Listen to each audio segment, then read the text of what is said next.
Come out of there, you cotton-headed ninny muggins.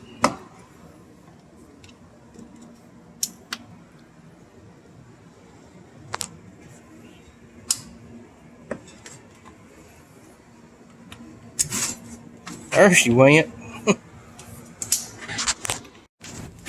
Alright guys, it's August the 3rd, and we're finally getting back to a project that we started on the side of the road back during wheat cutting. We're replacing the tie rod ends on the combine. We had one pop going down the road.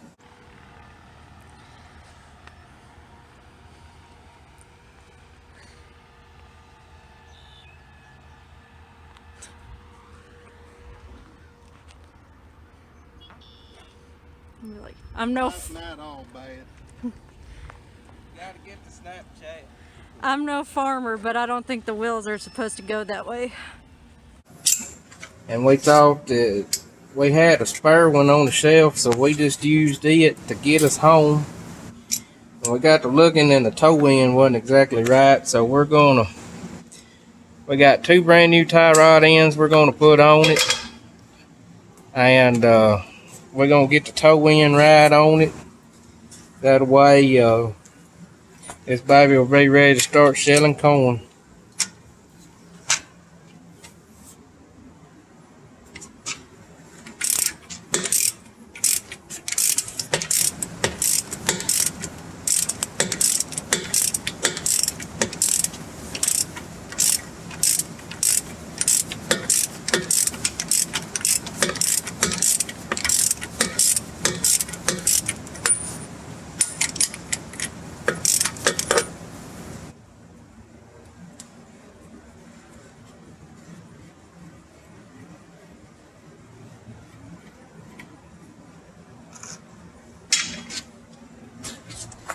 It's my favorite thing to do, hit stuff with the hammer.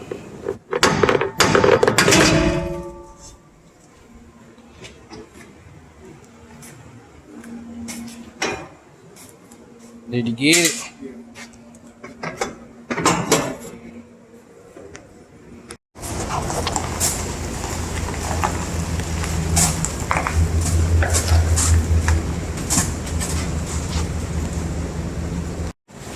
Alright, so right here's the plan. These tie rod ends aren't any count anymore, and we strained our guts out trying to get these out on the side of the road. They're frozen. You can see where we took a pipe wrench and got a hold of them and pulled the crap out of them son of guns. But I'm going to take the bandsaw and cut down beside this nut. And then I'm going to weld that nut to the stud there. And hopefully that heat's going to flow down through here and loosen it up. If it don't, we're going to get the torch a hold of it. But we're going to put either the 1-inch impact on. We're probably going to start with the little impact. See if we can't screw it out. And if it don't give up, we're going to put the 1-inch impact on it and tell it to come on. So we're not asking, we're telling you. If any of y'all been thinking about getting a handheld bandsaw, get it. It is money well spent.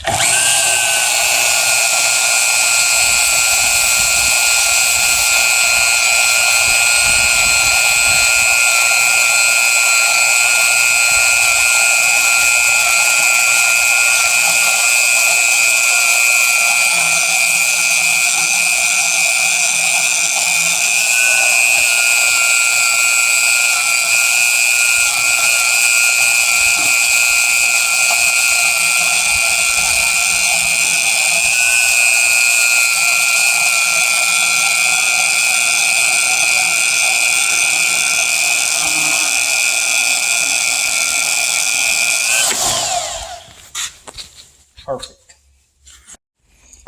Alright, I cut into the nut a little bit, but that's alright. I'm fixing to take the welder and I'm fixing to weld that end of that tie rod into that nut. And we fixing to put the impact wrench on her and tell her to come on.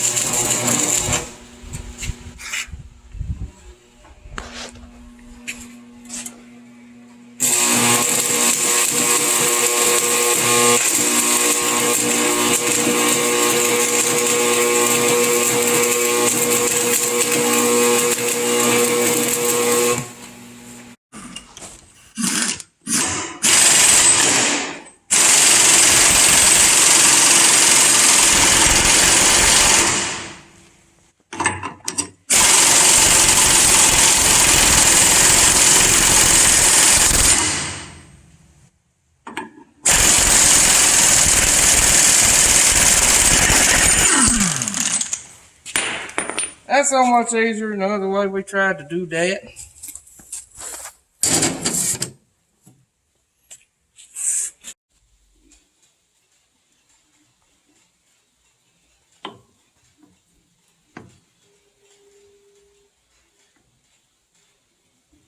I don't think this one's it, Bob. I think it's the other one.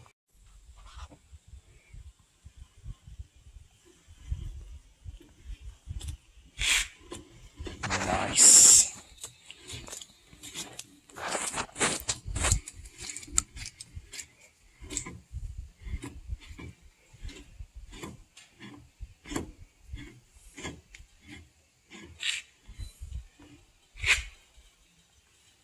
So that's how that locks down.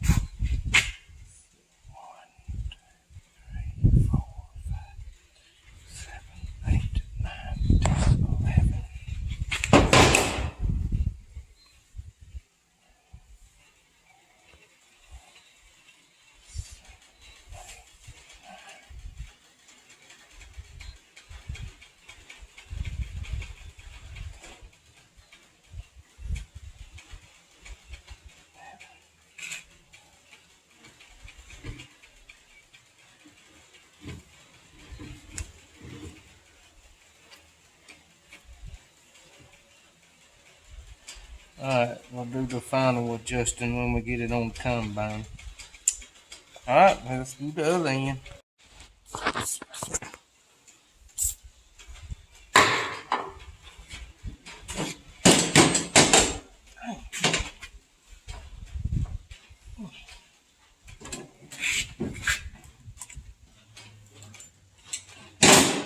Might need a little tool roll in it.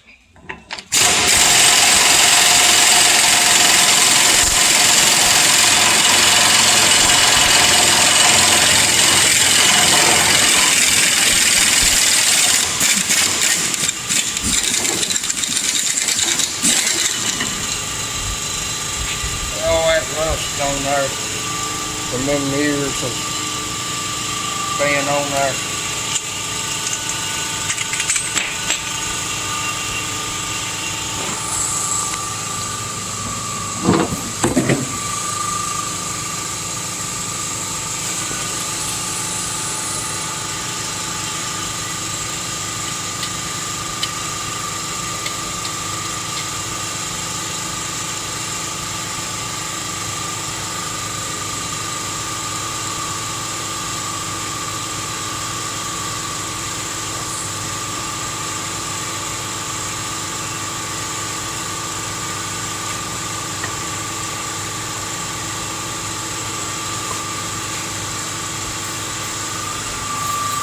Wash all that rust down in there.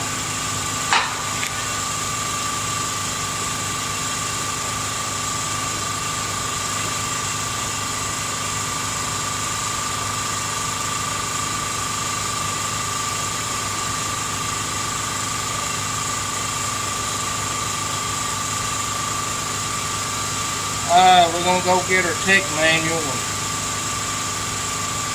see if we can set this thing properly. See if they give the dimensions in it. In case anybody's wondering how big a tech manual for a 9400 is, this is one half of it. The other half, this is the mechanical part of it. The other half is all electrical stuff.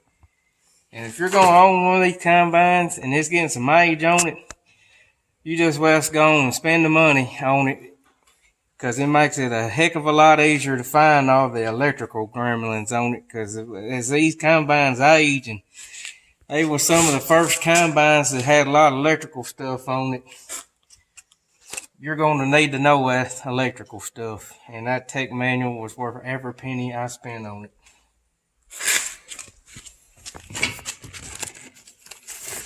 See if I can find a lot of muggins over here.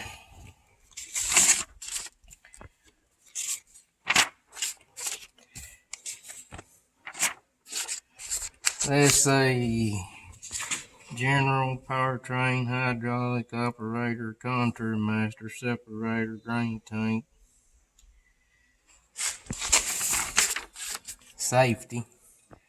Who needs safety?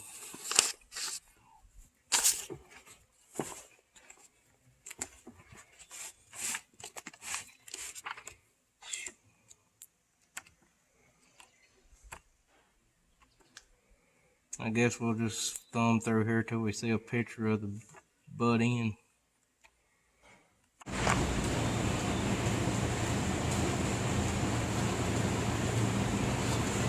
With rear rails aligned straight ahead, loosen lock nut, i.e. on the left and right ends of the tie rod. Turn the tie rod until the front of the wheels toe in 1/2 inch. Torque both lock nuts to 150 foot-pounds.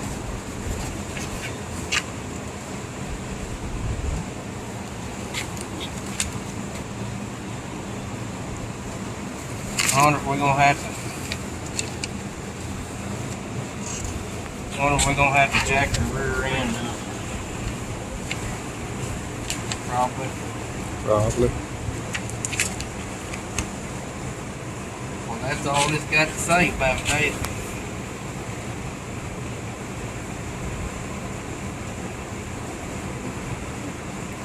Alright, do it. Well, there we are, all back together. It looks a whole lot better than what we had. Maybe there won't be no more wild rides going down the road.